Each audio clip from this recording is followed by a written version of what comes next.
Olá, gente. Na aula de hoje, nós vamos corrigir a atividade que eu passei para vocês na aula passada, certo? Então, pegue o caderno de vocês aí, abra na atividade para a gente começar a correção.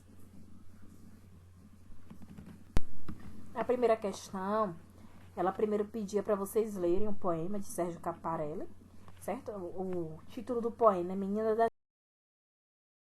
Lua é uma gata branca mansa, que descansa entre as nuvens. O sol é um leão sedento, mulambento, que ruge na minha rua.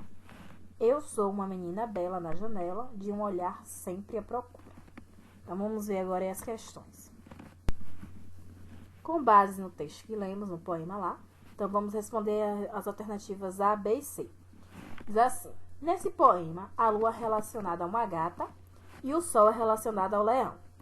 Então ele pergunta: qual será a razão para essas associações terem sido feitas? Então, a razão é que os gatos eles são frequentemente descritos como os animais de hábitos noturnos. Então, a lua é noturna, né? Por isso é comum que ele seja representado por um ambiente onde se vê a lua. Já a associação entre o leão e o sol talvez se dê pela cor dos leões e a juba, que pode remeter à maneira como o sol geralmente é representado, com raios dourados em volta de um círculo. Então, essa associação se dá através disso aí. Aí a letra B pergunta: que figura de linguagem foi utilizada para relacionar uma gata branca à lua e um leão sedento ao sol? Então, nós vimos na aula passada algumas figuras de linguagem, não é isso? E aqui se relacionava a comparação, era a metáfora. Então, quando estamos comparando aí a lua com a gata branca com a lua e o leão com o sol, então nós estamos utilizando uma metáfora. Letra C. Releia o poema, dessa vez em voz alta, prestando atenção na sonoridade das palavras. Aí depois que vocês relerem, prestando atenção nos sons das palavras, vocês vão responder: que efeito de sentido a presença desse som traz para o texto? Então, para os versos referentes à lua, o som S confere o efeito de algo suave que se aproxima lentamente. E aí depois ele pergunta qual é o nome do recurso sonoro. Então, nós vemos que a repetição de consoantes, a gente viu na aula passada que isso se dá na aliteração. Então, a resposta aí desse é a aliteração. Para a segunda questão, tínhamos outro poema. Dessa vez, Canção de Menino, de Maria de Norá. Diz assim: para falar a verdade, nunca tive um pijama. Pra que se nunca tive cama? Verdade verdadeira, nunca tive um brinquedo. Apenas tive medo. Mas hoje há tanto frio, tanta umidade, que o inverno cobertor de sol poente, e um pijama de sono em cama quente. É bom brincar de gente. Então, com base nesse poema aí, vamos responder agora as questões. A letra A pergunta: qual é o assunto de que se trata o poema? E aí pede para vocês, depois que responderem, copiar uns trechos do poema que justifiquem a resposta de vocês. Então, a sugestão é pelo título, Canção de Menino. Sabemos que a voz que fala nos versos refere-se ao menino e que o poema vai se tratar de situações vividas por ele. O menino aparentemente não tem onde morar ou mora em um lugar precário, como se isso se pode perceber nos versos onde ele diz: nunca tive cama, nunca tive brinquedo, apenas tive medo. Também quando ele diz que hoje há tanto frio, tanta umidade.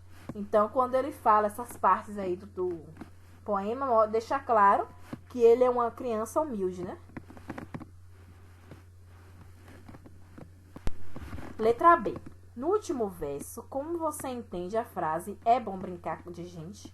Converse com seus colegas e depois escreva a resposta no caderno. Então, aí é uma resposta pessoal, né? Ele pede para você dizer o que você entende dessa frase. Então, vocês vão responder com base no que vocês acham, ok? E na letra C, localize e transcreva no caderno as metáforas utilizadas no poema. Então, metáfora, como eu já falei anteriormente, é a figura de linguagem que traz comparação, né? Então, a gente pode ver isso quando fala cobertor de sol poente e um pijama de sonho.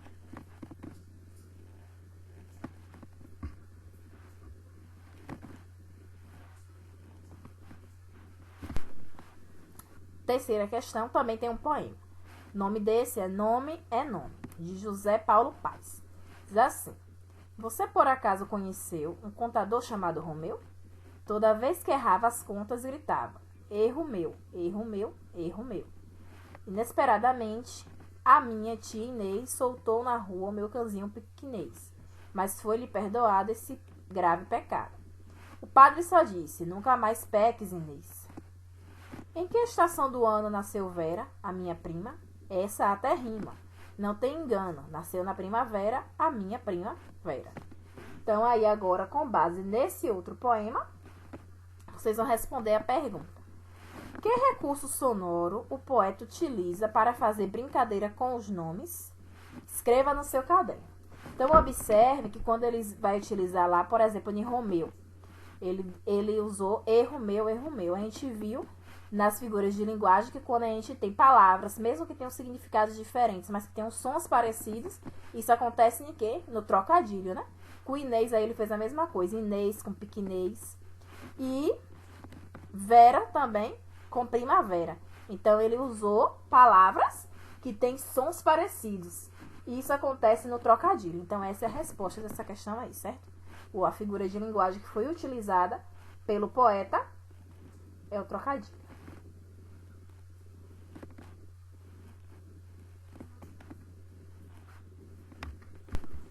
E é isso. Então, na nossa aula de hoje, nós corrigimos a atividade. Espero que todos vocês tenham feito, ok? Caso tenham errado alguma coisa, volta o vídeo aí, observa de novo a explicação das respostas para poder corrigir e continue estudando, fazendo as respostas, colocando as respostas no caderno, tá bom? Então, até a próxima.